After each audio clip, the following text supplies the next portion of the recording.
The planned Union City visit by the socialist president of Ecuador, Rafael Correa, is creating a whirlwind of controversy among the Cuban American community. Thank you very much to the members of the press that are here with us this afternoon. Thank you for being here on short notice. First and foremost, I wish to express that I stand united with the Ecuadorian community. Ecuadorians are very important in the city of Union City. Recently, we raised their flag. We've walked in their parade. I think Ecuadorians know my commitment. They're involved in Union City's government, serving on a school board. I'm very proud of the fact that Commissioner Martinetti is also Ecuadorian.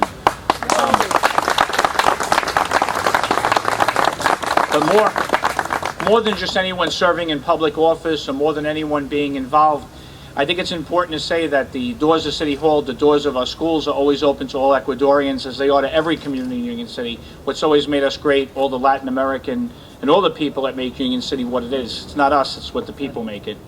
I've always participated in Ecuadorian events. More importantly, I have strong friendships with the Ecuadorian community. The Ecuadorian consulate, Jessica, who has been a friend of ours for a long time, recently made me aware that the president wanted to visit Union City High School. A letter was given to me last Thursday. Only last Thursday the letter was given. Upon learning of this request, we went to the Board of Education and expressed that the president wanted to come.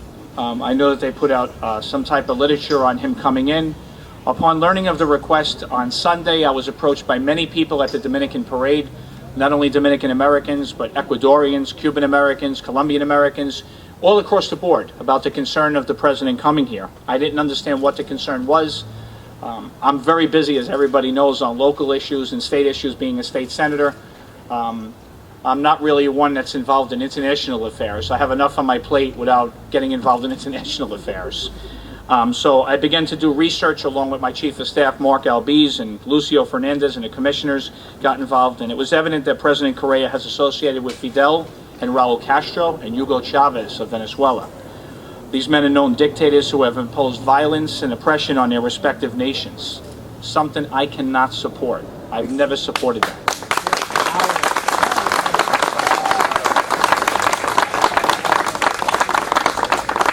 Many local residents have been scarred by the regimes of these so-called leaders, Chavez and both Fidel and Raul Castro.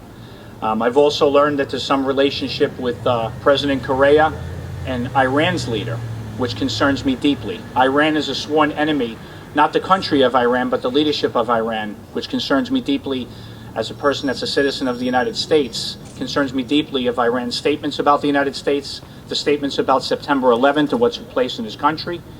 When I seen those photographs and I heard that the Vice President also visited Ecuador, I became concerned. I want to just make sure it's very crystal clear. This is no reflection on the Ecuadorian community in Union City. I want to make that crystal clear. This has to do with President Correa, and I'm not saying he's a communist. I'm saying who he has chosen to associate himself with. You know, growing up, I've always been told, tell me who your friends are and tell me who you associate with, and I'll tell you what you're about. It concerns me greatly who he's associated with. It concerns me greatly. Again, it is no reflection on the Ecuadorian community. Just as Castro is no reflection on the Cuban community, it's no reflection on the stand that we've taken right now at this point. It just concerns me who he's associated with. The images of Castro associating with, Correa associating with Castro, both Castros, Raul and Fidel Castro and Hugo Chavez, are easily accessible on the internet. We have a photograph that's here that has been enlarged to show on July 21st. On July 21st, I believe it was July 21st or the 25th of this year, showing that that they were all together in this photograph. And you'll have some that will say, well, Hillary Clinton also meets with Chavez, or Hillary Clinton also meets with different leaders. That's her job. That's her job. But I have to respect the sentiment of the community in Union City. I have received over 1,000 calls from Ecuadorians, from Cuban Americans, from people who were born in this country or not born in this country, Colombian Americans, African Americans, asking me, why is Correa being taken into Union City High School? It's been a major concern. Of course, I'm fully supportive of the notion of free speech. However, such a message or sentiment should not be expressed in a public building where the ideals of freedom and democracy are both taught and celebrated. And that's the reason we cannot allow and support President Correa coming to the high school. If the Ecuadorian community would like to use the high school on Friday for the artistic event, I have no problem. I want the Ecuadorian community, just as all communities, to know any public building is accessible to them in Union City at any time. Anytime. I always said what makes Union City great is all the different ethnic groups that live here. We live here in harmony and together.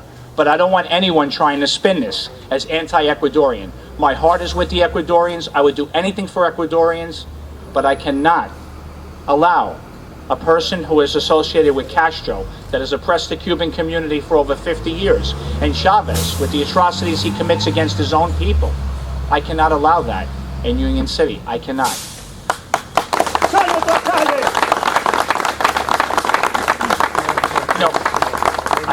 I speak very confidently here today about it, but my heart goes out to the Ecuadorian community. I realize many people support the president and his stand, and I'm no specialist on Ecuadorian politics. I know Ecuadorians who live in Union City, and I'll do anything for them. Mayor Brian Stack made his position very clear. He supports the Ecuadorian people, he supports all people of Union City, but he does not welcome President Rafael Correa to the city. Jillian Risberg, Hudson County TV.